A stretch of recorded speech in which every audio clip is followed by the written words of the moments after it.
Frank पहाड़ पर जड़ी बूटियां ढूंढने गया था, तभी उसका पैर फिसल गया और वह ऊंचाई से गिर पड़ा। उसे बहुत चोट लगी, लेकिन यही हादसा उसकी किस्मत बदल गया। जमीन पर उसे एक छोटी हरे रंग की बोतल मिली। उस बोतल पर बहुत सुंदर काम किया गया था और उसमें से हल्की हरी रोशनी निकल रही थी। तभी उसमें से हरे रंग की एक बूंद बाहर गिरी। जैसे ही वह बूंद फ्रैंक के शरीर पर पड़ी, उसकी सारी चोटें पल भर में ठीक हो गईं। फ्रैंक हैरान रह गया। उसे अपने माता पिता की बात याद आई। उन्होंने कहा था कि कुछ खास खजानों के अंदर सामान रखा जा सकता है। फ्रैंक ने एक जड़ी बूटी उठाकर बोतल में डालकर देखा। वह तुरंत बोतल के अंदर चली गई। कुछ देर बाद जब उसने उसे बाहर निकाला तो वह पहले से 10 गुना बड़ी हो चुकी थी। तभी बोतल से सुनहरी रोशनी निकली और एक तरफ जाने लगी।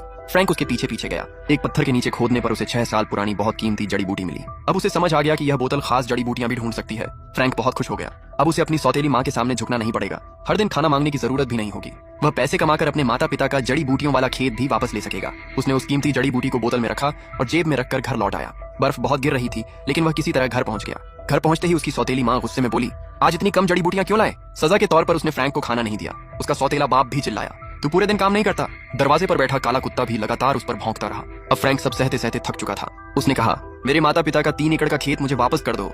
अगले साल से टैक्स मैं खुद भरूंगा। ये सुनते ही दोनों गुस्से से भर गए। सौतेली माँ ने एक कागज उसके सामने फेंक दिया। उसमें लिखा था कि 16 साल की उम्र से पहले फ्रैंक उस खेत पर कोई हक नहीं रखता। सौतेले बाप ने लोहे की पाइप उठाई और उसे पीटना शुरू कर दिया। वह बोला, अगर एक शब्द और बोला तो तेरे पैर तोड़ दूंगा और पहाड़ में फेंक दूंगा। फिर उसने एक जोरदार लात मारी। फ्रैंक जमीन पर गिर पड़ा। उसने मन ही मन सब याद रख लिया। उस रात सारे काम खत्म करने के बाद वह लकड़ी वाले छोटे कमरे